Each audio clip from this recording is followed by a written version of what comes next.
Hello and welcome to Ladies of the PGS. I'm your host, Mmmm, and today we have Catherine Cook with us. How are you today, Catherine?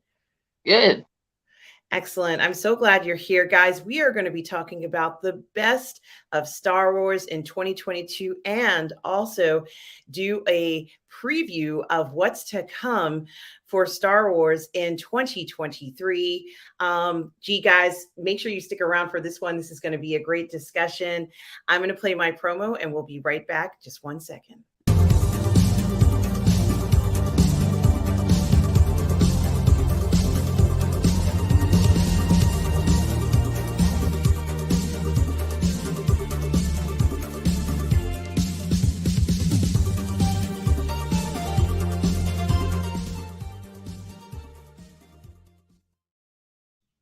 So, Catherine, this has been such a unique year. Honestly, to be a Star Wars fan, but to be honest with you, everything that we've gotten out of Star Wars hasn't been exactly what we've all been hoping for. With so many announcements that were made for 2021 going into 2022, obviously it was impossible to release everything we saw on that wall of announcements, if I remember correctly. But even without releasing everything, I have to admit that it was an impressive amount of Star Wars production that we got. I mean, this might be the most that we've ever seen, excuse me, in 1 year. But was it a mistake to be so ambitious? And was this ambition maybe a little bit of conceit on the part, maybe even impossible for Lucasfilm to achieve in 2022? Yeah, I think it was a Disney mandate to start churning out content because they want Disney Plus to have, premium shows every month now to keep people subscribed.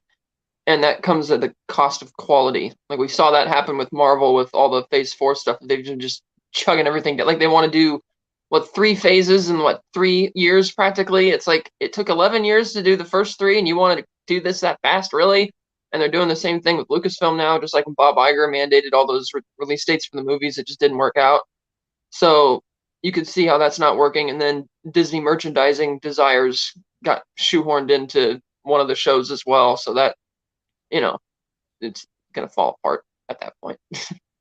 Definitely. And certainly, seeing what can happen in situations like this, we had no choice but to sit back and watch as Star Wars fans. And a lot of what we saw really, honestly, was kind of surprising considering the level of quality that we would expect, not just from a Star Wars product, but also from a Disney product. And I think that also was something very interesting and maybe even something we had never even witnessed before, because at least when they released the sequel series, let's say, they were at least what I would consider high quality movies that had, proper editing, proper, specific things that I think even if this storyline may not have been absolutely perfect, at least we did get what I would consider, a major motion picture quality editing and things like that. So we certainly did get quality there, but maybe the storyline wasn't what everybody cared for. But to be honest with you, it's okay. It is what it is. But the year started out, at least for me, and probably for most fans of Star Wars, kind of, on I think it was December 29th, they released the first episode of the Book of Boba Fett. And so, it kind of kicked off this huge level of excitement, Catherine. I mean, I was so thrilled when we had heard about the series. There was a lot of speculation about the series. It was very hard to figure out what exactly was going to be happening. And even I have to admit, I have never speculated so much about a series as I have, in regards to that particular show. There was a lot of expectation from it as well. I don't think they would have gotten away with without kind of promoting it the way they did, because Boba Fett is such a famous character. But even I have to admit that inevitably the series wasn't exactly what I thought we were going to get. And I've said this before. I always thought the Book of Boba Fett was going to be that book that his father left him, that would show him where to go, what to do in regards to going through the universe as a bounty hunter. And I think many of us were expecting more of a hardcore kind of show from Boba Fett. We certainly did get some surprises. They let us know how he escaped the Sarlacc pit. And we also found out how, I guess, he teamed up with Fennec as well. So there were some kind of nice things that we did see. He gets his ship back. But overall, the series kind of fell flat for me, especially when we got an insertion that I wasn't expecting. Now, I know The Mandalorian was a hard act to follow, Catherine. That Luke Skywalker appearance is something, it's almost legendary for me.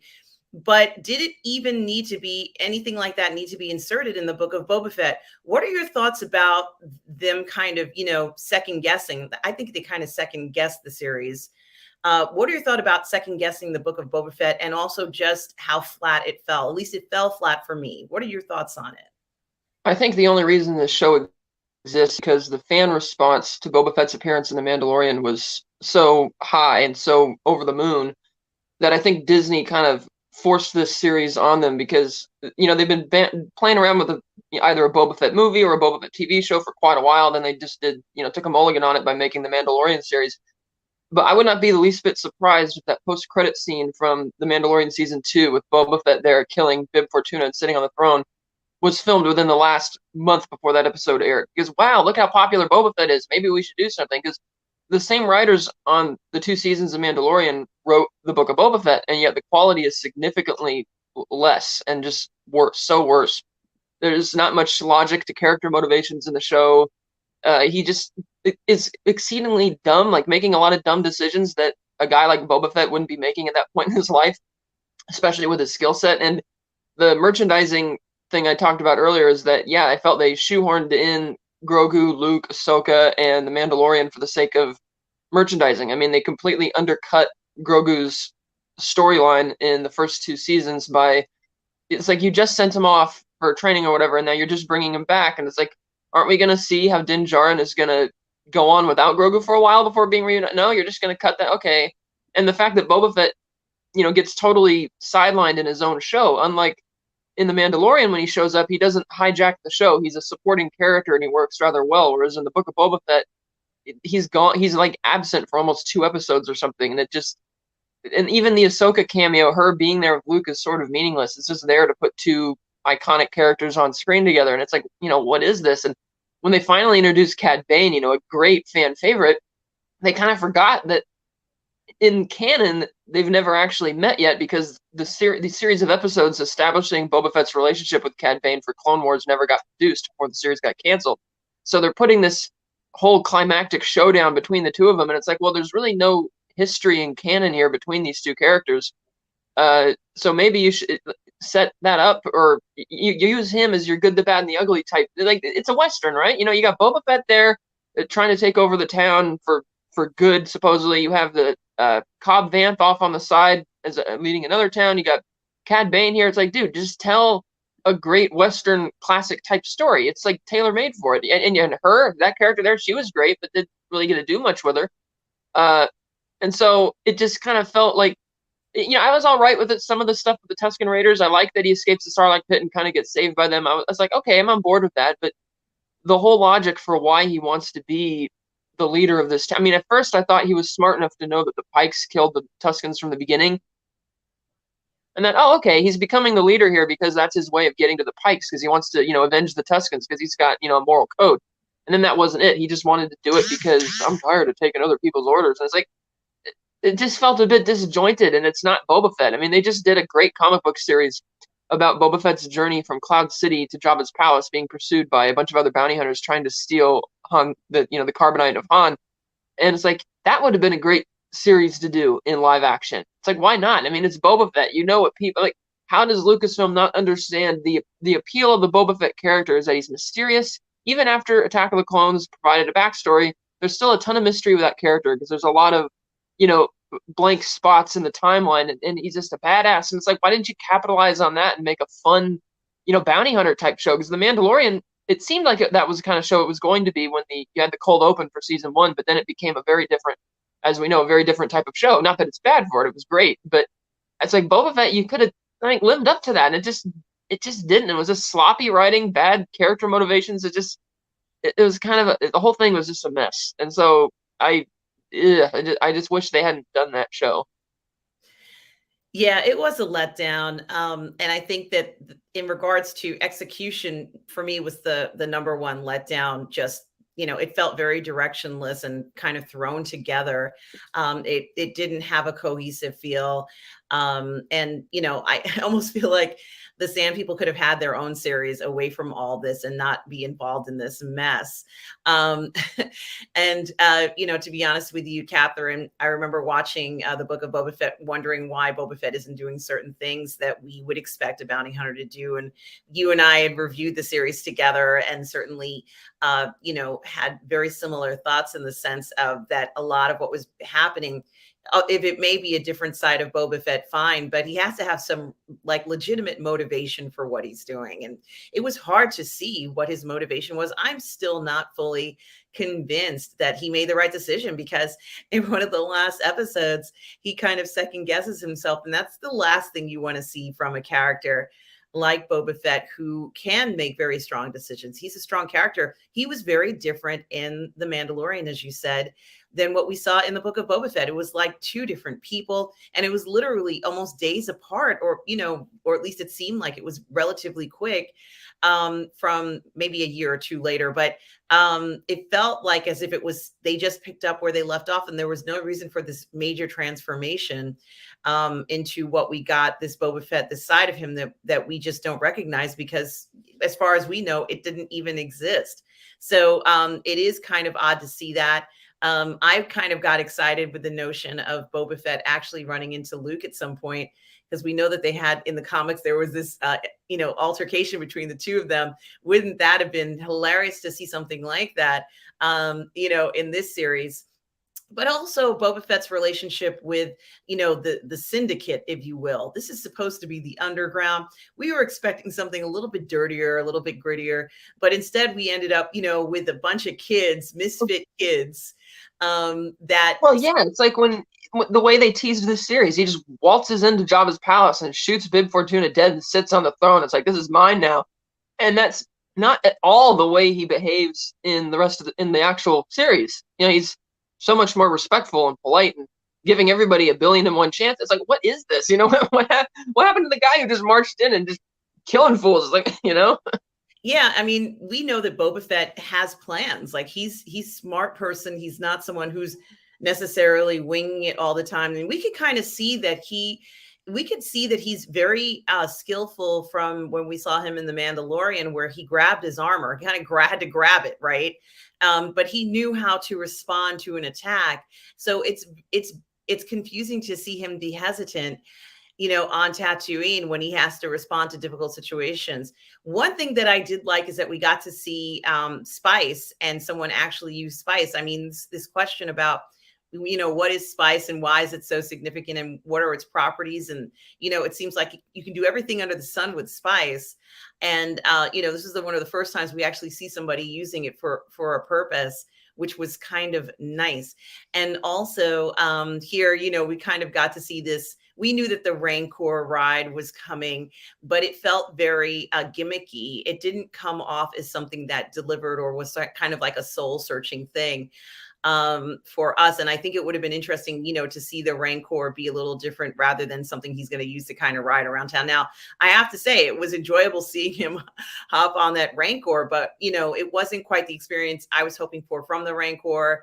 And what made it more confusing was that they used Grogu to stop the Rancor when he kind of got out of control. And I thought to myself, this is so unnecessary. This didn't need to happen, but it felt like they were inserting, when you have a successful character, you're going to insert it into this. And, I think we know this was a very last minute decision for them. At least I feel it was a very last minute decision. Catherine, what do you think? Oh yeah, that whole finale was just a mess. I mean, like, again, why is Grogu here playing a role? He should be off with Luke, because you set up ending for season 2, and you wait till nearly the end of the series to introduce Cad Bane, and in most of that final episode, he's kind of sidelined. He doesn't really get to do much, and it's cool to see him in live action. I mean, that was a great tease. In that 7th episode was titled "From the Desert Comes a Stranger," and I'm thinking that okay, we know that Boba Fett knows who Cobb Vanth is because in season 2, at the beginning of Mandalorian season 2, we saw at the end of the episode with Cobb Vanth that Boba Fett was watching from the hillside, and so I assumed that the title is as if Boba Fett would be speaking that title. Like the stranger, I assumed was going to be Cobb Vanth coming into town and Boba getting to know him or something, because that episode started with a cold open of Cobb Vanth sending some, the Marauders away. But then it takes like a 25-minute detour to deal with Luke and Ahsoka and Grogu. When they finally got back to it, it's like, oh, Cad Bane's showing up. But it's like, wait, there's only one episode left of the series. What the heck? Why are you waiting so long to bring in this awesome character? Why didn't you bring him in a long time ago and have this be, again, a classic Western, good, the bad, and the ugly type thing? It's funny because back when the 2nd season of Clone Wars first came to DVD in like summer 2010, they put it out with like this concept art book, and they animated it to look like these good, the bad, and the ugly posters, except they changed the title to the good, the bad, and the beautiful, being Anakin, Cad Bane, and Ahsoka. And I thought, man, that's really cool. And I thought they were going to do like a TV movie things in that vein of a classic Western with those 3 characters, and they didn't do it. So when they teased that he was going to show up in this series, I'm like, yes, we're going to have classic Western, great type of spaghetti Western type stuff. And instead, the whole finale is just, they're throwing everything in the kitchen sink in there. And also the logic doesn't hold up. I agree with what Rob said, that you've got Slave One parked outside the palace, and you used it already to kill those pirates earlier in the series. Why aren't you flying that hovering that over the city and just blowing the robots to pieces like that? It's like, I mean, yeah, they teased the Rancor, but there's got to be a logic, rhyme and reason for why you're doing that, and there really was none. So the whole thing was just, great action. I mean, it was a very fast-paced, frenetic episode, but it's just bouncing all over the place and not really making up its mind with what it's doing. It's just, Yeah, it really did bounce all over the place, and it was so hard to watch a lot of what we saw. I guess the 1 or 2 episodes that they had, which were clearly from The Mandalorian, it had nothing to do with the Book of Boba Fett, purely for promotional purposes. They knew that The Mandalorian wasn't coming out this year, and they wanted to keep that idea fresh in people's minds, I guess, that it would be coming. And don't you guys worry, Grogu is back. I think that's what they were trying to do. For me, my happiest moment is maybe the scene that I'm showing you right here, Catherine, when we actually get to see Boba Fett and Din fighting in the streets of Tatooine. And this was one of the coolest things I've ever seen. They were fierce. They were hardcore, because the last time they were together, it was a situation where, Din didn't have his weapons, or something had happened. He left his jetpack. He wasn't near him, so he couldn't fight with him. Seeing them side by side, it felt like you were watching 2 Mandalorians, even though I know Boba Fett is saying that he is not a Mandalorian. But gee, Catherine, he sure looks like one. Here we get to see the skill. It was almost graceful. I was going to say, I actually saw a great meme about that yesterday where Din Djarin tells Boba Fett, I don't have the Darksaber anymore, so the armor says I'm not a Mandalorian. Or I don't, I took off my helmet, so she says I'm not a Mandalorian anymore. And he's like, bitch, you got the Darksaber. She ain't a Mandalorian anymore. Like, it's totally true. But you're right. He's totally Mandalorian, no doubt. Mm-hmm. And that's very clever. That meme is very clever. We do get to see a little bit more of the Darksaber. I thought, Catherine, I honestly thought that Luke, while Grogu was with Luke training, and Grogu needs a good 5 or 6 years to get back on track here. He's had a little bumpy ride since he left the temple, and now he needs to kind of learn what it means to be a Jedi again, or at least hone in or practice or figure out what he's going to do with his abilities.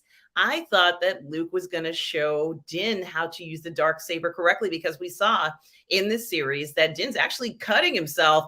And we're not even talking about emotional cutting. He literally burns himself with the Darksaber because he doesn't know what he's doing. And so we see this flaw in that character, which I wasn't expecting to see. But if they're going to do that, somebody's got to help him with it. He can't go around cutting himself every 5 minutes. This is a Darksaber. He could have cut off his leg, Catherine. Let's just be honest about what this weapon is. It's not sort of like a little knife with a sharp edge. Was that foolish to show, or do they plan to do anything with the idea of Din not being able to use this dark saber? Well, I think the idea is that it's going to start, sowing seeds of resentment in other Mandalorians that he's got the dark saber, he doesn't even know how to use it. He shouldn't be leading us, type of thing. Because they've already teased in the trailer for season 3 that they're going to go back to Mandalore. So we'll see. Yes, and here's some more shots, of course, of what you and I are talking about, where they're fighting in the streets. They brought in Black K, who is the most incredible looking character I've seen in a while, Catherine. Why did they not utilize him more? I think he could have been the heavy that, smashed heads in Tatooine. What are your thoughts? I think, again, it's just they're thinking, oh, member berries. We'll just put him in here. We're not going to do anything with him, and we're going to have him defeated by the Mos Espa Vespa. It's like, really? And it just didn't track. I mean, when you first see him in the show, the way he's just there with the entourage, I'm like, oh man, this is good. And you think that's where the primary rivalry is going to be, and then it just kind of, he very sheepishly kind of switches sides, and I'm like, this is just, again, what are they doing? It's like they don't. It's a whole series. It's just a jumbled mess. It's like, did you even read the comics to see who this character's all about? It's like, again, Star Wars has a track record for coming up with cool looking characters and either killing them off really quickly or just not really utilizing them, and that's what they're doing with Boba Fett and Chrysanthemum in this series. Yeah, I think it would have been interesting, and I'm sorry to cut you off. Oh, that's fine. I think it would have been interesting if when Black Z had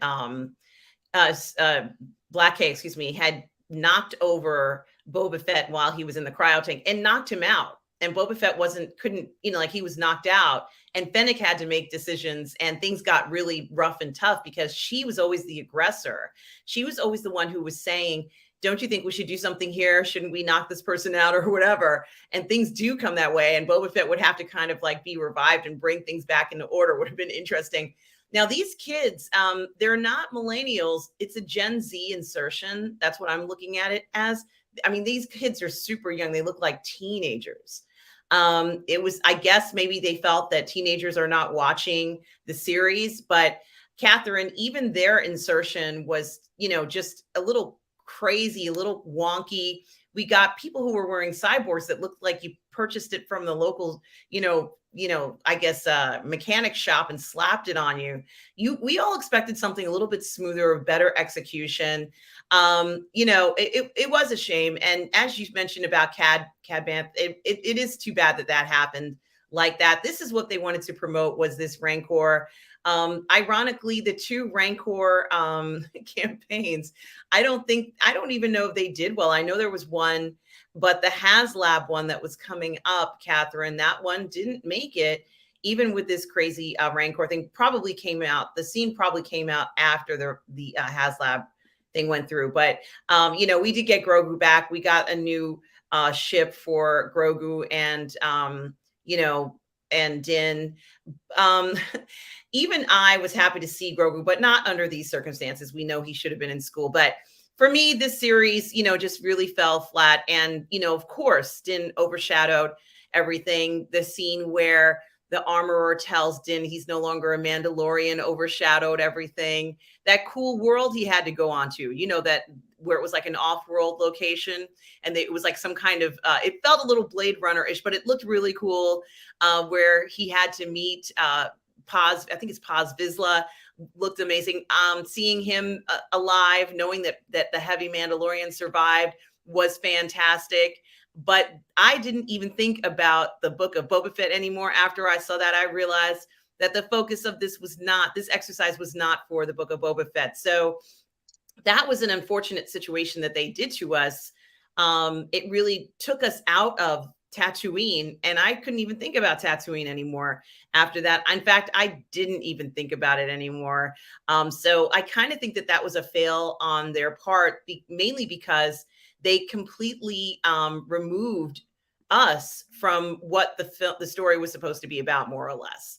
Now, the other series that I have no choice but to talk about it, because this series also got an incredible amount of publicity, Catherine. Like I said, it might as well have been a movie. The amount of advertisement that they gave this series, and of course, I'm talking about the Obi-Wan Kenobi series, at Star Wars Celebration. You know, they premiered the episodes there. I got to watch it with, you know, the stars, with Ewan McGregor, with, you know, so that was an exciting night for me. But Catherine, after that, things didn't necessarily go in the series the way I thought it was going to go. Were you surprised that they decided to have Princess Leia in the series and kind of steer away from Obi-Wan in the show? Yeah, this whole series was just awful. I mean, it's all relentless plot, no story.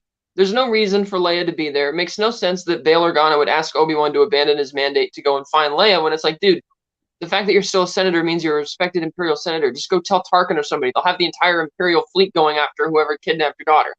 There's no reason for her to be, literally no reason for that to even be a plot point in this series.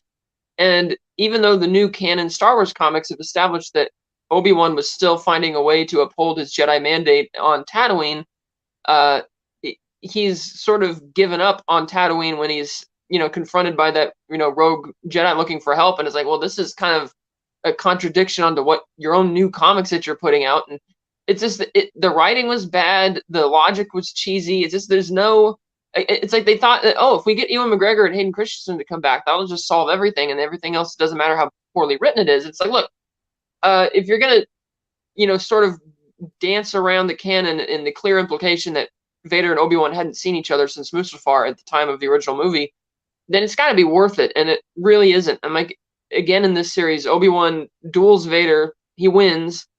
But unlike the first time where it was understandable why he left him to die, in this case, it's like, no, you saw him get away from the impossible before. You need to finish the job this time, and he doesn't. And it's like, that's just bad writing. And it's just, there's no, in like the fourth episode where they're just effortlessly walking into this, you know, Inquisitor's base, the whole storyline with the Reva character makes no sense, because clearly Vader was not in any mood to spare anybody's life during Order 66 and everything going on around that time.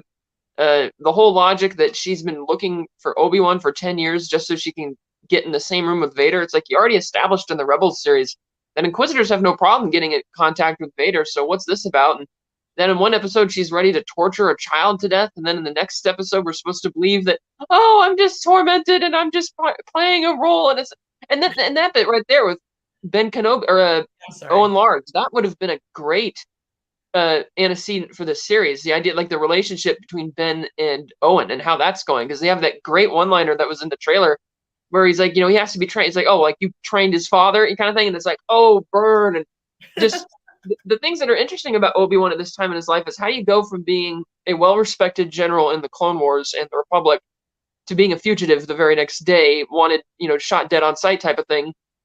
And they don't really cover any of that. You don't get to bear witness to Obi-Wan's transition because the series takes place, you know, years later. And they could have done some of that through flashbacks, but it just, there's no real story here. It's just, it's like, oh, the writers probably thought, we need to explain why Leia named her son Ben in honor of Kenobi if she doesn't know. So let's come up with a series where she has reason to, you know, really like him. And the fact that one of the writers on this series openly boasted that he hadn't seen Revenge of the Sith and didn't bother watching it. Like, what, are you a moron? It's like, how do you not watch that movie? You can't just read, you know, the Wikipedia summary of it. You got to watch it to get more of an understanding of that relationship between Obi-Wan and Vader.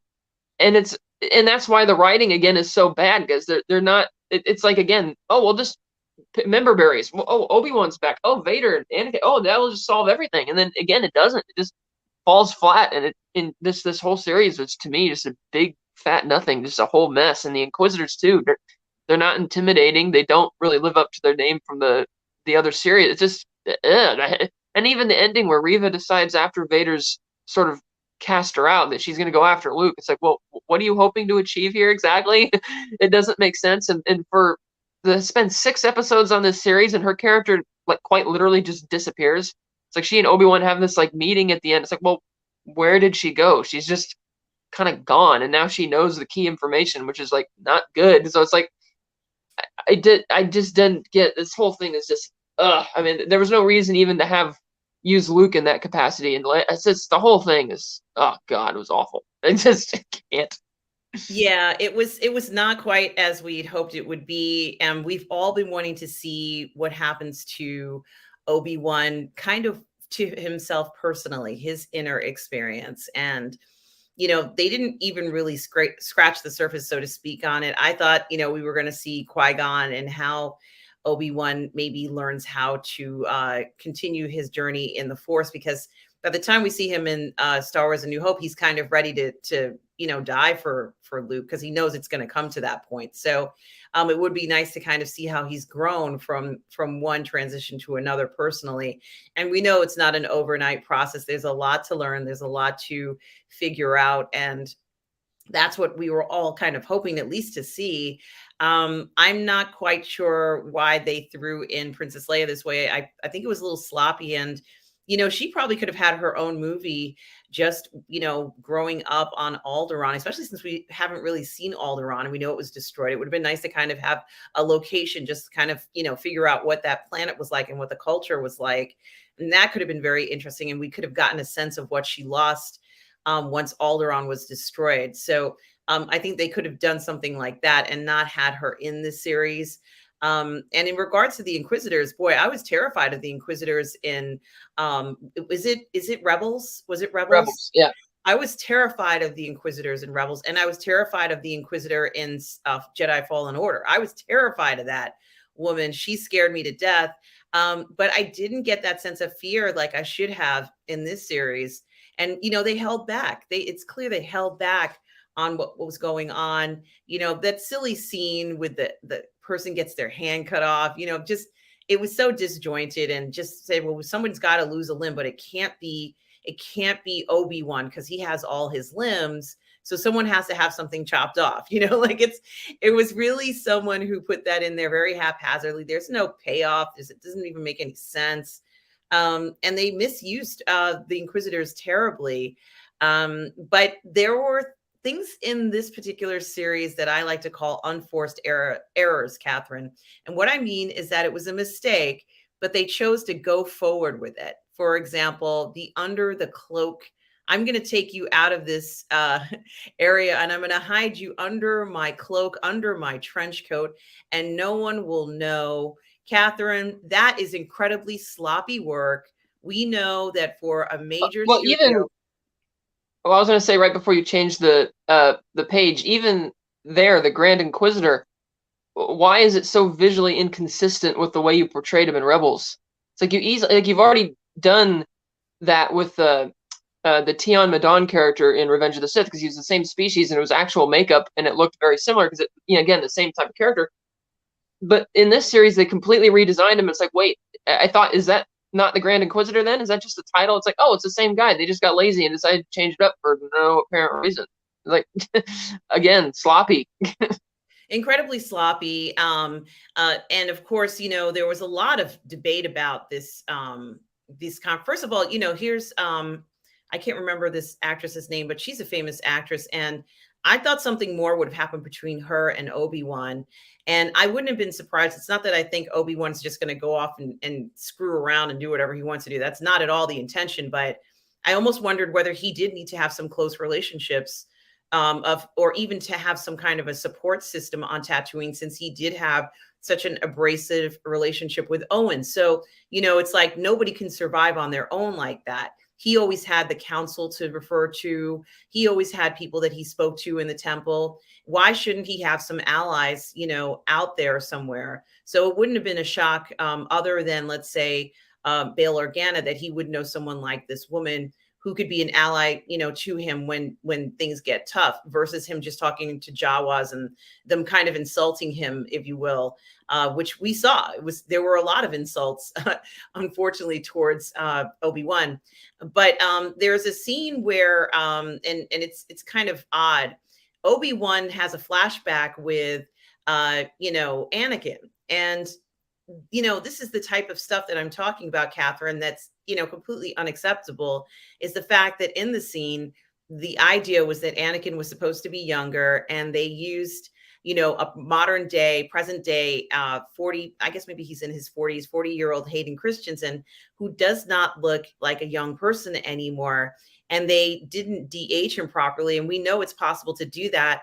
It's that kind of an unforced error. They pushed it through, even though they knew that he didn't look correct for his age. I thought that was very sloppy and, kind of not putting your best foot forward, especially when you're a major studio that has the money and the ability to do this. And so it made me question, why they would do something like that, especially after we got the Patterson cut, Catherine, which I'm sure you're aware, and a lot of the viewers who watch Star Wars are Star Wars fans. He went ahead and edited Obi-Wan Kenobi series into a movie and did the de-aging process. So we know it was possible. We've seen even in some renditions of Luke Skywalker where fans will go ahead and recreate that.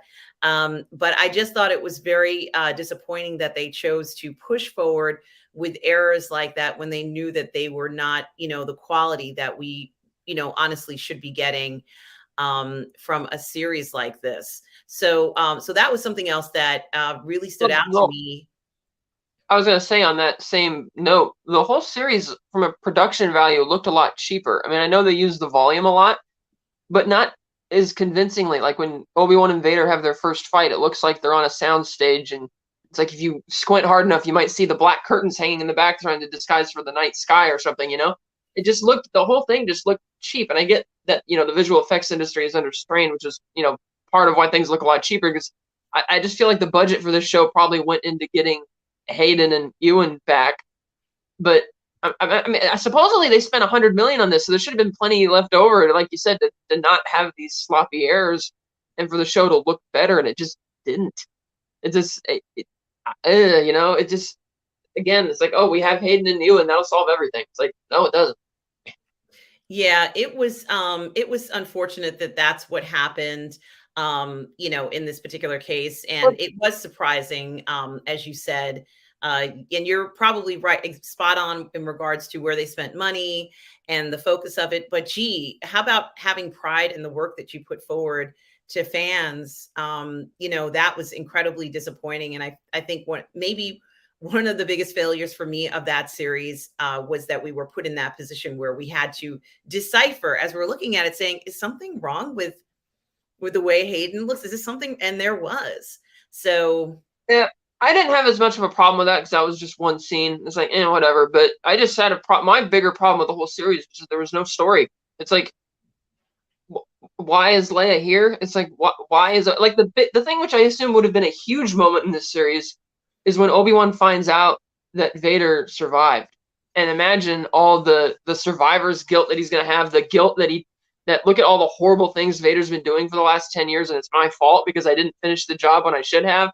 And he just finds that out at the end of the second episode, and it's like a quick moment, and it's like, oh, we're already past it, we're moving on. It's like, really? It's like, that should have been, like, that would be a much more compelling storyline. It's like Obi-Wan is fulfilling his mandate to protect Luke, doing the little things he does to try and still uphold his Jedi mandate as well, covertly, like helping people, whatever, finds out that Vader survived. He's been out there doing all these terrible things and having to fight the urge to go out and finish the job. That would be a much more compelling, emotional, psychological drama for an Obi-Wan Kenobi series than this sort of, like, whatever this was. It's like, hide under my coat and, that type of stuff. And it's just, so again, I think that also comes from people who just didn't, you didn't watch episode 3 before you wrote this.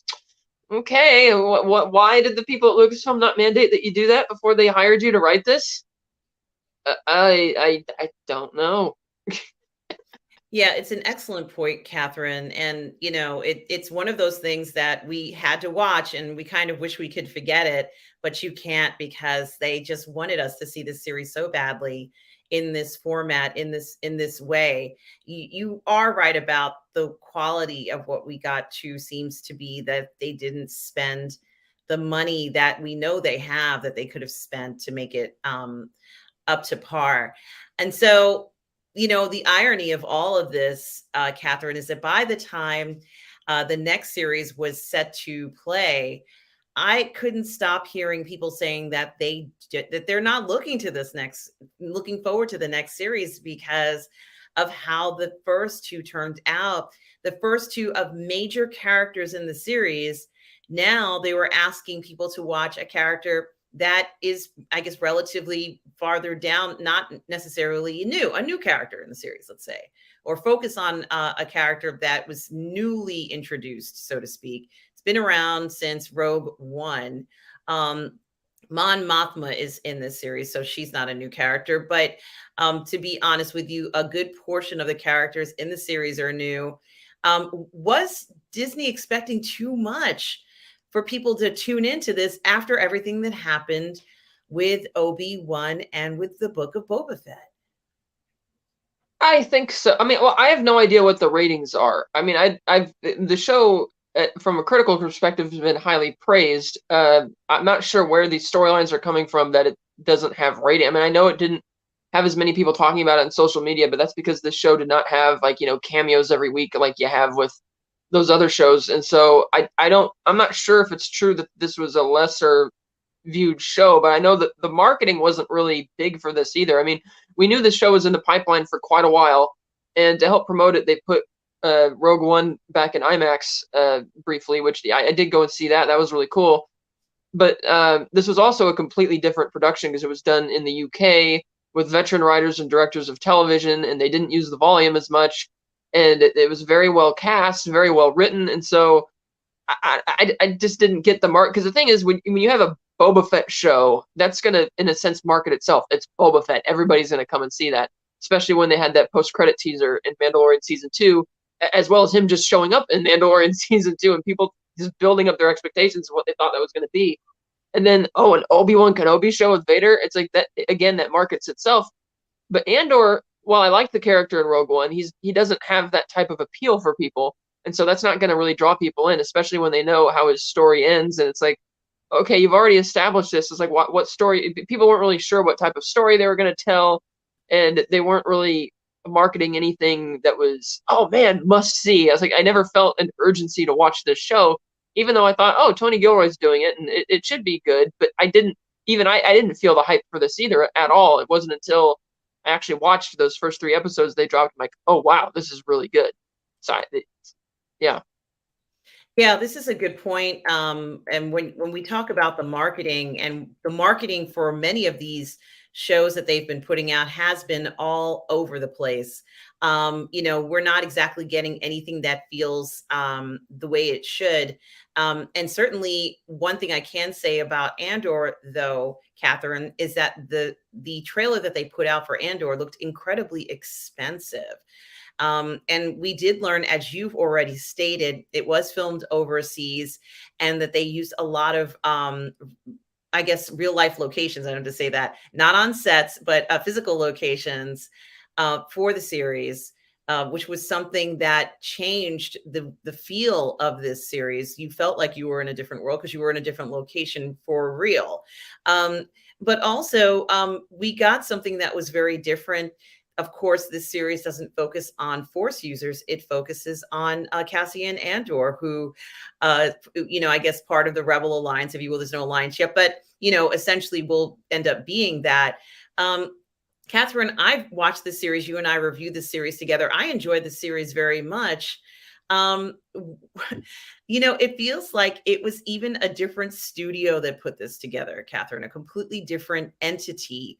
How can the same studio, how can Disney put forward shows that are so dissimilar? This is very different from The Mandalorian too.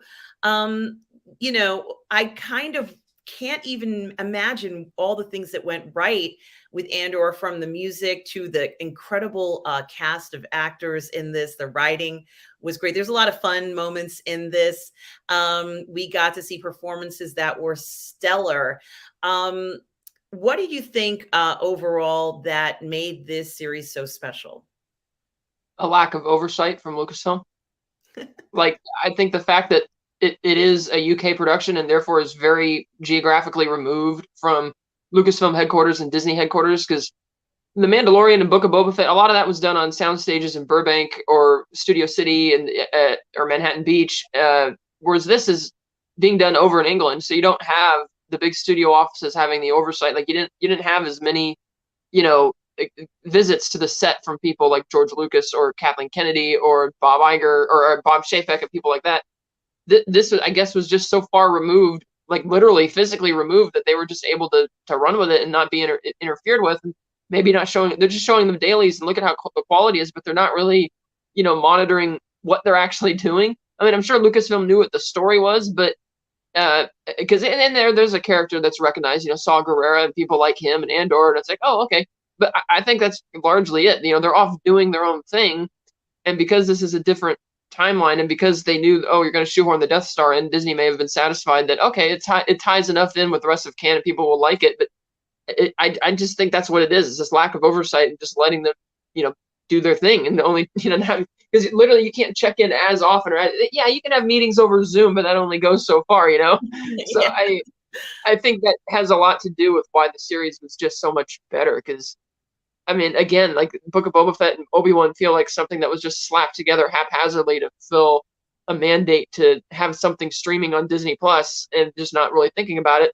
Whereas here, I mean, they even had guys like Andrew Stanton from Pixar writing some of Obi-Wan Kenobi. I'm like, why are you outsourcing to all these different It's like, oh, cool, everybody and their friends wants to work on Star Wars, but whereas this feels like, no, we're actually going to treat this seriously, like it's an actual piece of Star Wars canon and lore that deserves to be respected and handled very well. And because they're way out off here, thousands of miles away doing it, you don't have people from Hollywood kind of butting into the studio every day to see what you're doing and messing with it. So I think that might have a lot to do with why it was just so much better received. Because Tony Gilroy certainly assembled a great team for this. Yeah, the Gilroy brothers certainly have a lot to be proud of with this.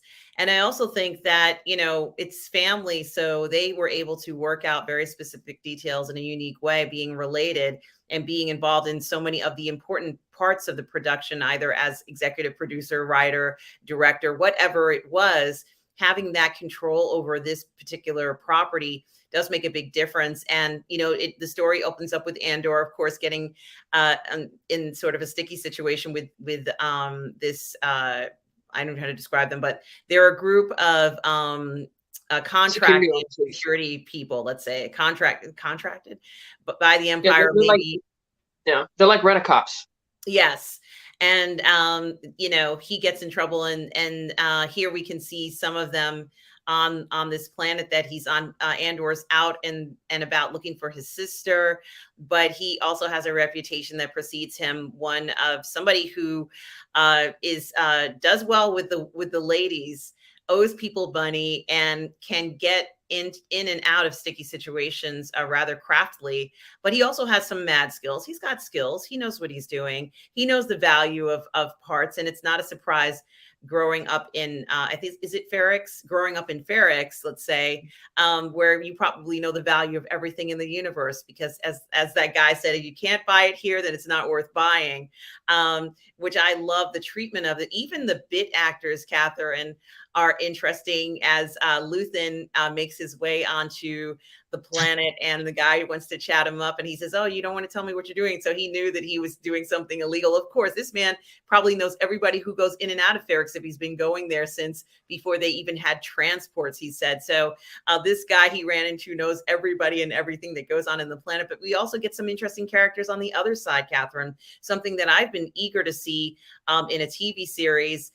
Someone, let's say, fighting or has a similar interest as the Empire, like this character, Cyril, Catherine, who falls kind of on hard times. I'm going to say he falls on hard times there, getting in trouble there with the long face, after this confrontation on the planet that he took on his own volition. So we finally get to see Mon Mothma on Coruscant, which is one of my favorite characters.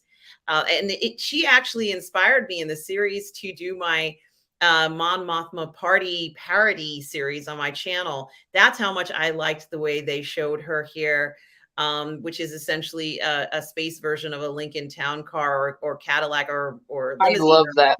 I love that car, by the way. It's the most gorgeous speeder car in Star Wars. I love it.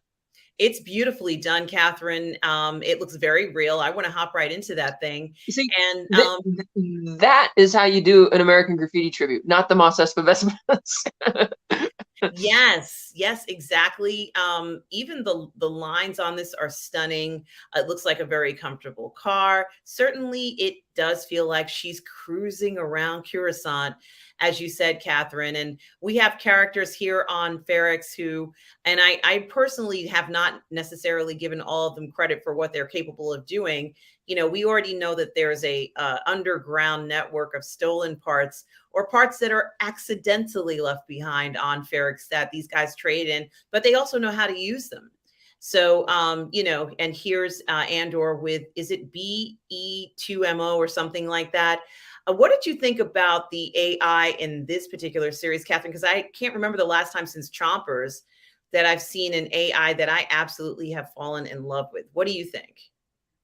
Yeah, I like it because it's a droid that, for once, it's like treated like like Chopper's kind of like the family dog slash Swiss Army knife, kind of like R2, and R2 sort of was treated that way as well. But B2 feels more like an actual family member. His AI is advanced. He has like regular conversations with him all the time. He's not being treated as a service droid. Like they actually like love and care about him, and that's what I like because it was a different type of vibe from a Star Wars droid. I mean, sure, he probably helps around the house, and that's probably the reason they got him. But clearly, they love and respect him, and he loves and respects them in turn. So I like that. It's a whole different vibe. It's not just, say, a new cutesy looking droid for the sake of having another toy to sell.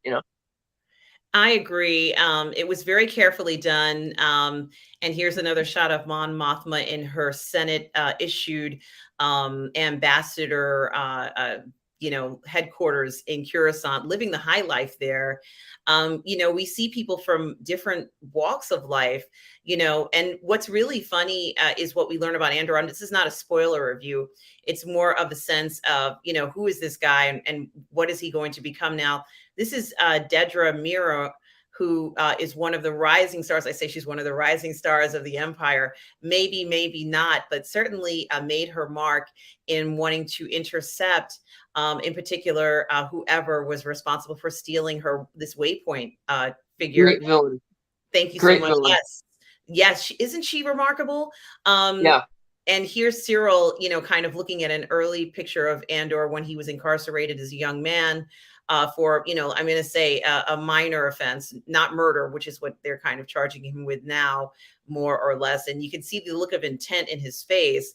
He's like, I'm going to get this man no matter what. I mean, just even from these stills, Catherine, we see Mon Mothma here with Luthen, who's a man who plays many roles in this. Certainly, his shop, which I've fallen in love with, Catherine, filled with Easter eggs and those two holocrons. I just want to go there to pick those two things up. But this truly complicated relationship between the two of them, because what she's doing is she's giving him money to fight the Empire. So it's not sort of this, they're speaking on this guy's here, and he's this happy-go-lucky art dealer or antiquities dealer, or whatever he is in real life. It's much more than that. It's such a great cover. They're hiding in plain sight here.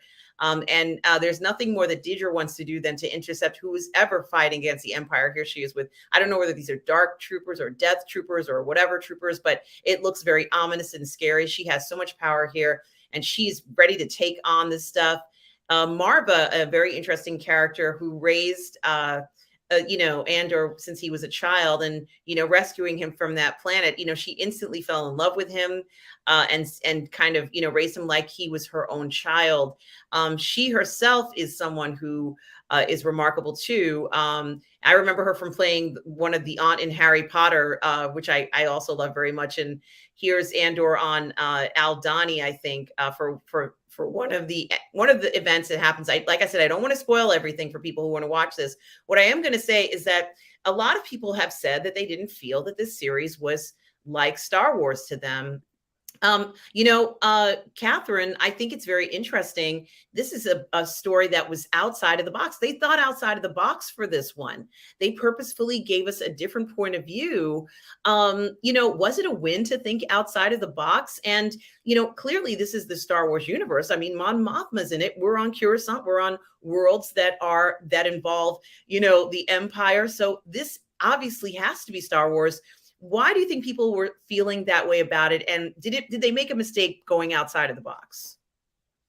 They did not make a mistake. A lot of people say they wanted to see the nitty gritty, boots on the ground type Rebels show. And if you recall, back at Celebration Anaheim in 2015, Gareth Edwards first spoke of what he wanted Rogue One to be. Like a really gritty war movie, like really down and dirty with the Rebels, showing how they do a lot of bad things too. And they aired this clip of I'm not sure what the footage. It was a footage that ultimately was not in the movie. It was like a fake sizzle reel thing. But I feel that this series is what Gareth Edwards was talking up Rogue One to be. Because even though I like Rogue One, it does have a classic original Star Wars feel to it, like this merry band of misfits getting together to save the galaxy type thing. Whereas this doesn't feel that way. This feels like the rundown, again, grimy boots on the ground, really down and dirty type Star Wars that Gareth Edwards was talking about. And even though Tony Gilroy rewrote and directed the entire third act of Rogue One, which made me always wonder what Gareth Edwards' original climax was going to be, I feel that it seems that Gilroy still respected what Gareth Edwards was trying to achieve, and he just embraced that to the fullest in this series by making the series live up to what Gareth Edwards wanted it to feel like. And to me, that's a big win. And yeah, there's some people who are going to turn away from it because it's you don't have the classic characters as many of them, and you don't have the Jedi and stuff like that. But there's also a ton of fans out there who wanted to see this too, and it's a very different type of Star Wars storytelling. You can have the Mandalorian over here with their cameos and their fun classic Star Wars bit, but you can also have like this, a more mature storytelling as well. There's plenty of room for both types of stories to play around with, and frankly, this is how I would expect the rebellion to really get started. I mean, I know there were the deleted scenes from Revenge of the Sith showing Mon Mothma and Padme like formally starting it like way back in the day, but this is kind of the nitty gritty where it really starts taking off, because so far in the first season of the show there is no Rebel Alliance yet. There's different Rebel cells, and even Mothma doesn't know all the time what she's funding. Like when she finds out that her money has been used to rob an Imperial payroll, she really panics because she thinks that's too big of a job and they might get caught. I love it because it just feels so real. And I take it that since there's only going to be 2 seasons, that we're going to see finally how the rebels and all these different factions will coalesce on Yavin 4, because that was not mentioned at all yet. So I don't think they've even been to Yavin. So I just love this series. I like that they're, in a sense, it's not so much thinking outside the box to me as it is doing what people have been saying they've wanted to see for a long time. Go back to the used future realism of Star Wars, not just in terms of the look, but in terms of the type of storytelling. Make it feel like it's real people and living real life with real stories. And that's kind of what the whole thing felt like. So I really loved it. I loved it too, Catherine, and I think you make a lot of good points there. Here's a scene of Andor being given something which is essentially a manifesto from one of the other rebel members. And I think it's very interesting. And like I said, I'm not going to go too deep into the spoilers because I don't want to ruin the ending for those of you who may have not had time to watch Andor. It's 12 episodes, so it's kind of a long series. So some of you might be using this vacation break or time to finally get a chance to catch up and watch it. But what I was going to say is it's very interesting that they chose to show this part. And I think the idea of philosophy and the importance of philosophy of why you're becoming a rebel is very important, especially to Andor, who was a character that I had really feared, Catherine, they were going to make him become a rebel because of one particular thing, and then he would be swayed over. But we learned slowly but surely that he's kind of been exposed to a lot of great thinkers in the story who have legitimate complaints about what's happening and feel the need to do something. And he learns along the way each person's reason and why it matters. And then we almost find out that he'd been hearing this message all along. So I think it was so craftfully done. It wasn't an overnight thing that happened to him. He went through traumatic things that if you want to find out what happens, go ahead and watch the series. But I'm dying to get my hands on this manifesto, Catherine. I'm curious as to what it says. You know, obviously we know there's going to be certain things in it, but I love the building of the lore, Catherine, that we got here. They didn't have to put that in there. He could have just kind of said, well, this is how I feel about it, and you should too. It wasn't like that. This guy's been working on this thing probably for years. It has some very important information in it. I think that book that he has there is a treasure and one of the foundations of the rebellion. And there's probably more. It's probably not the only one, but what fun to do something like this. This is creation. This is what it means to be a creator, to do something like that. So when we go in there and we see that and we understand how this came about, it wasn't sort of just thrown together. A lot of thought went into this show. Certainly, I think anybody who watches it will enjoy it. And I think it's maybe one of their best things they've put out, if not the best thing that I've seen, Catherine, from Disney Star Wars, honestly.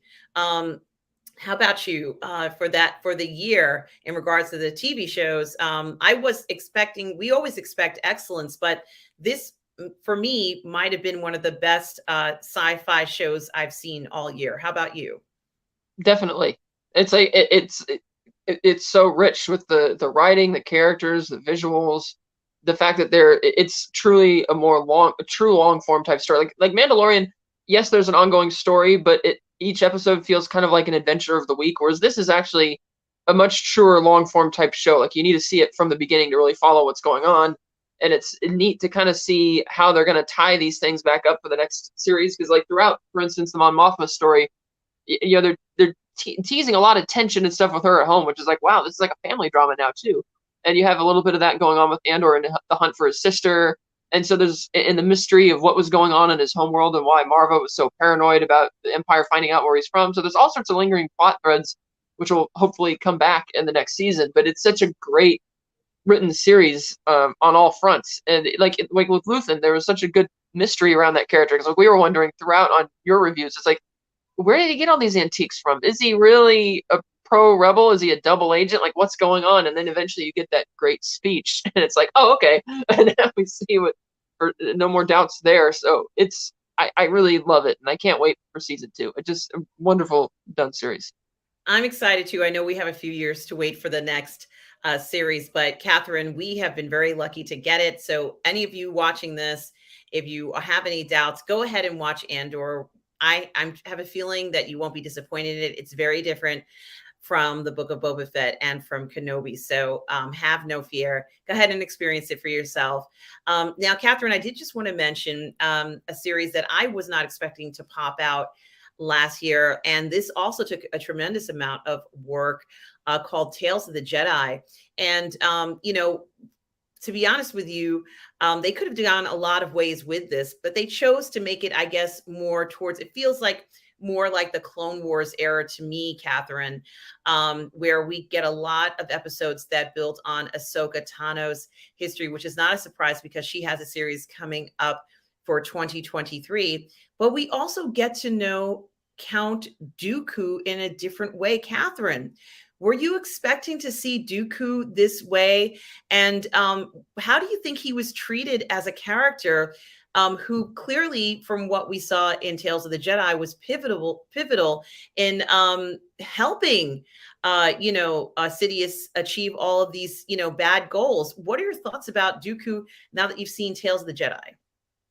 I was not surprised by any of it. It all lines up with who Dooku is and the lore behind him, and I just love that, especially uh, the bit with Mace Windu where he's like, "Did you know that you were gonna inherit this Jedi's council seat before we went here?" And he lies and says no, and it's like you're seeing that corruption, and I love that because you look at all of Dooku's gripes, and yeah, they didn't really focus on it very much in Attack of the Clones, but he's right about everything. It's like his complaint that the Jedi are dogmatic, and that's why becoming lapdogs of the Senate is a problem, and it's allowing the seediness and corruption to spread, is essentially the same argument that Darth Sidious has in Revenge of the Sith when he tells Anakin that the good is a point of view, the Jedi are dogmatic, and they fear losing power just as much as the Sith do, which he's correct about. Granted, he's a hypocrite because he's a Sith and wants to do the same, all sorts of evil things himself.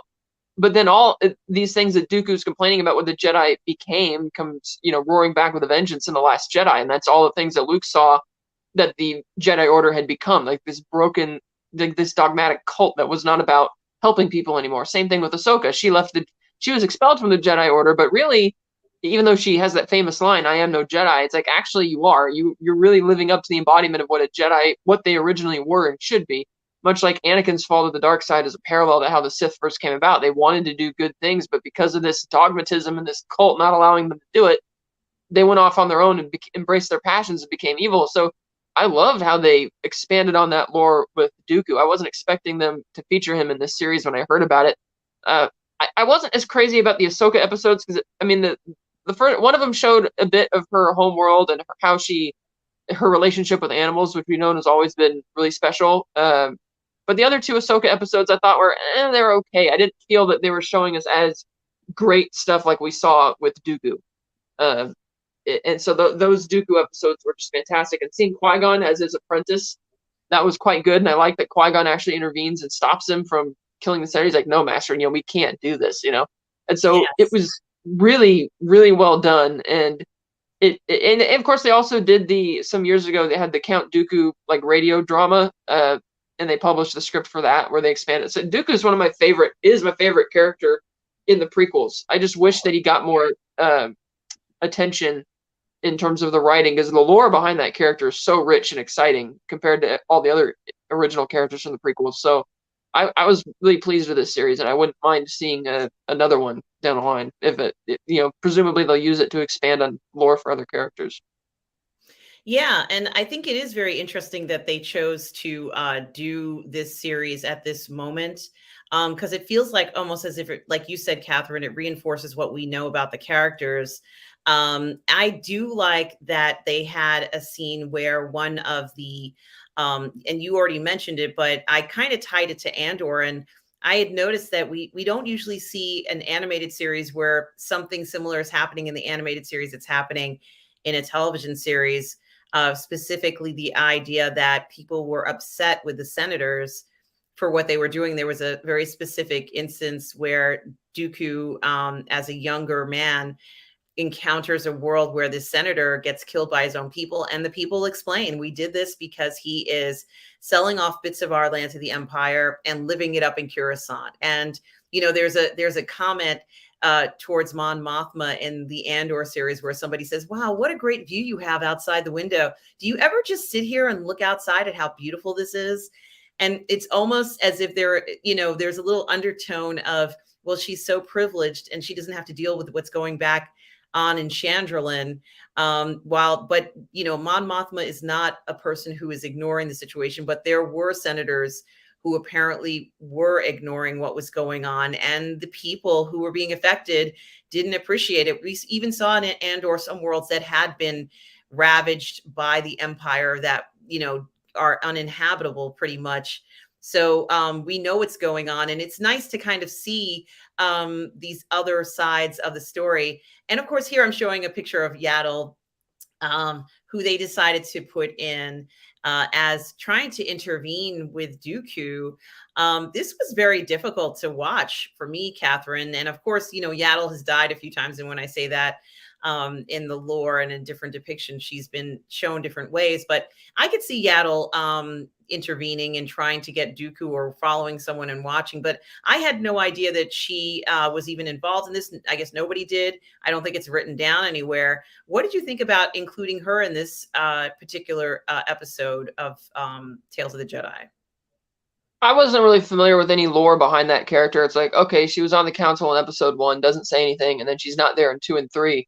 So I was like, okay, but I like the way they used her too. Like, when she goes to notify Dooku that Qui-Gon was killed. That's such a great scene where Dooku's out in the courtyard just looking at the tree, and the fact that they revealed that he actually was already aware of Sidious and Darth Maul before Qui-Gon died, because he's told by Qui-Gon that about the mystery of the Sith, and I thought, well, that's odd that they're saying this automatically, because then wouldn't Dooku go with him back to Naboo as well? I mean, why not, And then you find out why at the end of the episode, when it's like, oh, okay, he already knows Sidious and he didn't want to push this. It's like, oh, you went too far letting Maul kill Qui-Gon type thing. And the way that Yaddle kind of tries to foster this relationship with him, I really appreciate it, because they did hit the right emotional beats between them there. And so when he finally makes the decision to kill her, and it's like a parallel, like in episode 3, except when Sidious was telling Anakin to kill Dooku, except instead he's telling Dooku to kill Yaddle, and the same kind of thing. And that was such a great moment too, Yeah, there's a lot of dramatic irony in this series, especially for Dooku, who starts off, rather confident in his position, let's say, where he's a Jedi, and then has reservations and realizes that as a Jedi, being a Jedi means that he's doing things that he doesn't want to do, feels is wrong, only to end up, with Sidious, and also end up doing things that he feels is wrong. I loved how they put that in there. Poor Dooku couldn't find peace here. And I think that he's an example of an incredibly powerful Jedi user who just became so lost. It was a tragic story. made me feel very different for Dooku. You know, I'm not even quite sure how I feel when he comes and fights in I think it's Revenge of the Sith, and I could be wrong, but I think that's the one where he loses, you know, his head essentially. But certainly is a very, you know, he's probably a broken man at that point, Catherine, from everything he's done, that he is not happy with himself. Certainly very different, you know, take on this character. I just, you know, am really impressed with what they brought to life there. Now, the last thing that I want to mention, although I'm not even going to bring it up, and it is the Studio Ghibli short of Grogu and the little dust mites, and I had a lot of hope for this because I've always wanted an animated series with Grogu, but I didn't want any studio just to handle this. You know, it has to be the right studio, a studio that can kind of look at Grogu as a very unique character. And I feel that even though it was a 5-minute short, it was handled, you know, with a lot of care. Of course, it's probably meant for children to watch. But honestly, Catherine, we don't want to see Grogu kind of messed around with and you know, kind of I don't even know how to say, in the wrong situation. This type of thing felt very, it's called Zen. I think it's called Zen at the end. But I think that Studio Ghibli could do a great job if they could do a series or a movie with Grogu. Do you think we're going to see more like this from Studio Ghibli? If they decide to do more one-offs, probably, 'cause didn't they participate in the Visions show? Yes, As, yes, they did. Yes. yeah, so I would love it if they allowed Studio Ghibli. I know there's going to be another Visions season. I can't remember if that's next year or the year after, but yeah, these little one-off shorts are kind of nice. It was a fun little short, you know. Um, I don't think they're gonna do anything with Grogu or whatever until the whole Mandalorian series is finished. I mean, I don't really feel they need to expand on Grogu. Kind of like after watching the original trilogy, I didn't really feel the need to have a Luke Skywalker kicking ass type series because to me, I kind of got that with the sail barge sequence, and I was kind of satisfied with it. But I'm not sure if they need to do because the Grogu has all these like cutesy moments or whatever, and I'm not sure if they're going because the question will be where would they set the series? Like, would it be the little things that if they keep doing these little tiny shorts, I think that would work better because I kind of like that because the fact that the kids like pre-verbal, I mean, I don't picture them doing like a scripted series around that. Uh, and these little colorful type shorts, I think, are better suited for it. Exactly. So, well, that is very interesting. Who knows what they're going to introduce, let's say, in The Mandalorian season 3, which is, I guess, be part of our preview for 2023. And we're really only gonna focus on those two, Ahsoka series and The Mandalorian. And but yes, I wonder how, I guess, depending upon what they decide to do with Grogu in The Mandalorian season 3, that might determine where they might go forward with stuff in Studio Ghibli. But, you know, so of course we have to mention The Mandalorian. And of course, it's been the series that really, I guess, people associate with Disney Star Wars in a sense, since it was so popular. And, you know, we already know there's going to be a fight between Bo-Katan and Din. Um, will see season 3 be as good as seasons 1 and 2? Maybe I have no idea. It completely depends on how they because I mean this is the first season where Disney could potentially have more of an intrusion effect on it because the first season was already or the second season was already halfway through filming by the time the first season even started airing episodes. So by then it was too late for them to make any type of corporate decisions to, you know, destroy the series, so to speak. Whereas with Book of Boba Fett, it's like, oh, we're going to shoehorn Mandalorian and all this stuff in here for popularity and merchandise. So I hope that they don't interfere as much with Mandalorian season 3 and that it ends up being a good series. But you know, fingers crossed. Yeah, it is something to think about. And, you know, I haven't been looking too much at the previews. I want to be surprised. I like to be surprised a little bit because Yeah. we are inevitably going to hear so much anyway about the season. Seeing Bo-Katan talk to Grogu, I don't even know whether Grogu's going to start speaking now. I almost don't want him to. I want him to stay kind of, you know, quiet. But let's see what they do with this series.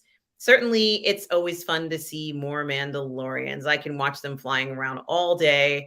So I'm fine with that. But I'm curious as to where this is going to go, and who's going to make it out alive, for this series. But I am excited for it. As I said, it's one of the highest rated series out of Disney Star Wars and has been incredibly popular. I've got to be honest with you, Catherine. Luke Skywalker is a hard act to follow. I don't think they're going to be able to best that. I just don't. If they do, I will be greatly surprised. And I don't know whether they were expecting people to be as excited as they were on the conclusion of The Mandalorian season 2. I don't know what they thought the expectations and the response would be. All I know is that it was, like an explosion. Seeing Luke show up, it was so incredible. So, it's going to be hard to best Luke. In fact, nobody probably can. So there is that. So let's see what happens with The Mandalorian. Maybe their expectations are not as great, and they're not thinking that they have to do as well as they did with that finale. But there are going to be great expectations because that's just how people feel about the series in general. Now, the biggest unknown, and from what I understand, we have heard a little bit about how the Ahsoka series will be that there's going to be focus on her, kind of, I'm trying to say this correctly. There's going to be a lot of focus on the way that she does her fighting style. From what I understand, it's going to be like she's a samurai. What are your thoughts on the series, Catherine? Did it need to be made? And do you think this is going to be good? Will we see samurai fights? What are your thoughts about the upcoming Ahsoka series? Well, I think it was going to be made regardless because Dave is obsessed with that character. I think it's as implied through the design of like the title and everything. It's going to deal with the world between worlds some more. Her hunt for Thrawn, fighting style. Okay, I'm not really here or there on it. It's like I haven't really paid as close attention to it. So they probably want to make similar to what they do in the animated series, but just make it so it can transition believably into live action because sometimes they have to make changes. So that's kind of where I feel, because I feel that all of these, the Mandoverse shows are building up to Thrawn. Like they talked about that in her episode in season 2, and they had the epilogue in Rebels where Sheba can go off and or he or Sarah go off in search of Ezra and Thrawn and what happened to them. So I feel at some point those characters I'm not sure if he's going to show up in Ahsoka or if it's just going to be like, is it going to be quasi part flashback series, part current era, seeing what she's been up to? I'm not exactly sure, but that because it's Dave, he's going to make this series no matter what. The question I have is this just going to be a one-off one season, or is it going to be multiple seasons? Is it going to be long form series? Is it going to be adventure of the week? Not really sure yet. Yeah, they were very vague about it, and it does make me wonder personally because pretty much they have been very quiet about it. I guess maybe they're still trying to figure out some of the details, but I'm sure Dave has something in mind of what he wants to do with Ahsoka.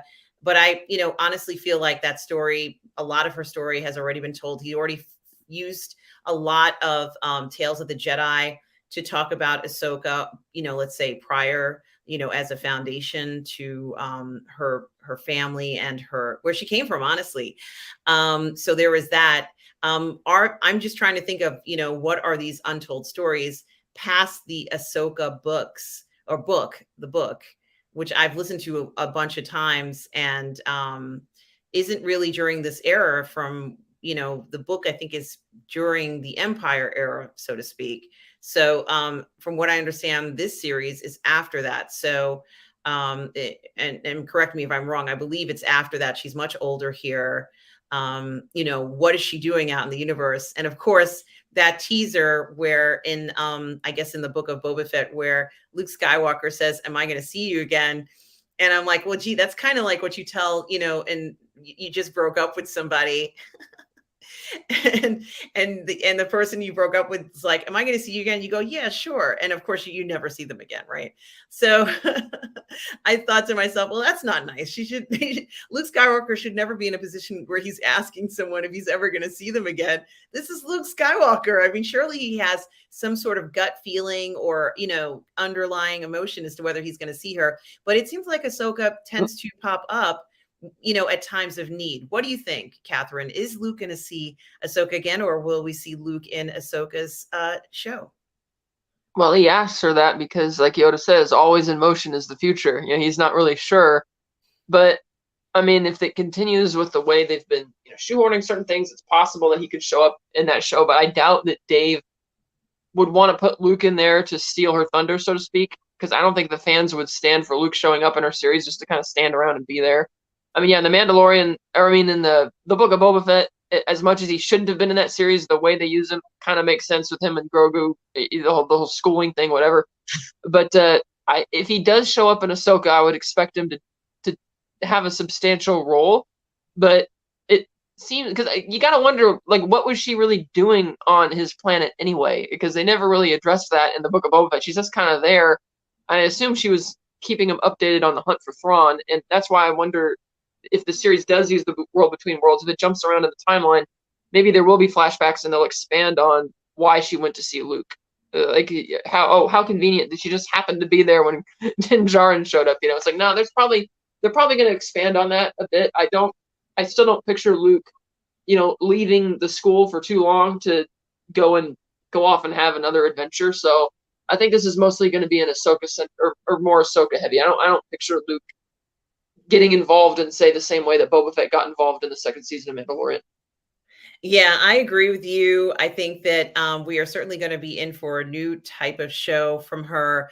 I really think Thrawn is the way to go, Catherine. This is something that almost every Star Wars fan has been asking for, and I'm looking forward to something like that. So let's hope that that's what they're going to give us. And the last thing that we're going to talk about, and I am bringing it up because there are a lot of people who are fans of this series. I did watch it myself, but I was disappointed in the first series, Catherine, because it felt like it went nowhere. I don't know if you watched it, but it has to do with the Bad Batch. And here, the first series of the Bad Batch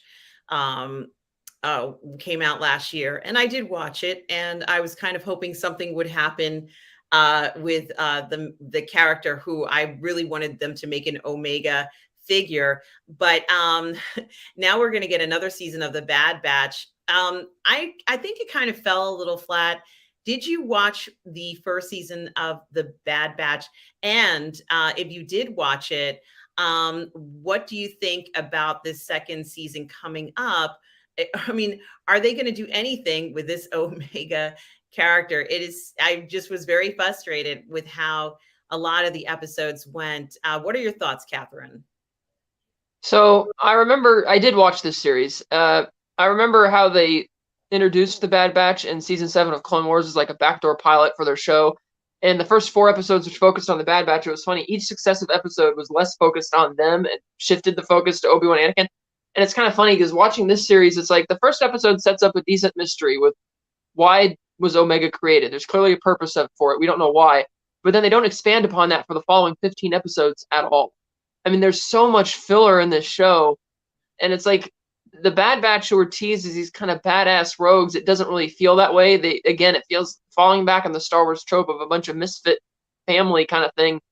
And, orphans, again, which Star Wars loves to lean on that. And it's like, I just wasn't crazy about it. Just a ton of filler, dragging things out. It's like you had a story there that you implied a good mystery and you didn't utilize it. And I admit I liked the penultimate episode where you see the destruction of Kamino, because I remember when they first introduced Kamino in episode 2, I was wondering, like, what's going to happen to the cloning facilities there? Like, why would the Emperor get rid of it? Because it's like an endless supply of soldiers, and I was wondering if it was going to get destroyed in episode 3 or what. So actually seeing that happen in the end of this series, I thought was really cool for the lore. But in the finale, when they decide not to kill Crosshair because of reasons, it was just bad writing. I'm like, what? You're dragging out this conflict, you're dragging out this mystery, and it just didn't.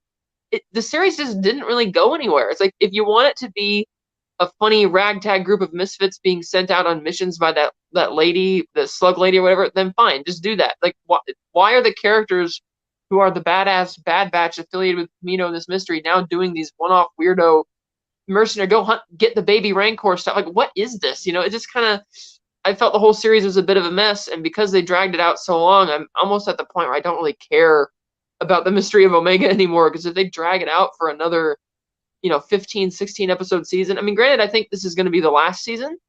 But I don't know. I'm not as excited for this. I'll watch it just, because it'll be there, but whatever. Yeah, I feel the same way. I feel like it was dragged out way too much. We didn't get very much information in the end. And that also kind of made me feel very sad. And don't get me wrong, I think that they have a lot to work with here, but it was just so spread out. I don't know whether or not that he was told, or whoever was told, they had to do a certain number of episodes, and that's why they did this. But certainly the relationship building kind of faltered a bit because, it was just so disjointed, and really what I would consider, a bunch of rogue, clones, which is what they are, deciding, what side they're going to take. So, yes, you're right about the destruction of Camino. I was sad to see it get destroyed. And here it is. Here they're showing, this is from season 1. That was a shot of Camino there. But Catherine, you're right. I have no idea where they're really headed with this personally. And while it's true that Omega is an important character, by the end of the season, you wondered, like, what is she doing there? What, where are they going with this? So let's hope that when they decide to focus on season 2 of The Bad Batch, it's going to be a little bit more directed and have some finality to it, because they haven't said anything to us really about anybody. Right, and it's crazy that they ordered 16 episodes for Bad Batch, but only gave 12 to finish Clone Wars. It's like, really? Because Dave had so many other stories that he wanted to tell there, and yet you're going to spend 16 episodes of the same quality of Clone Wars in terms of the animation and all that to just drag out just a whole nothing. It reminded me of this other series that seems largely forgotten now, which was Resistance, which was like another a 2D anime show that was about leading up to The Force Awakens and partly taking place during that timeline. And that was another show where they would introduce characters and these overarching plot points, and then they would leave them there and just drag out all this other stuff that has nothing to do with it before revisiting it over and rinse, dry, repeat, and just kind of wears you thin after a while. That come on, get back to the point already, And I felt Bad Batch was just doing the same thing. But now that we know that the second season apparently is going to be the last, I guess they are going to wrap it up now. So we'll see. But not one I'm like super looking forward to or anything. It's like, oh, it'll be there.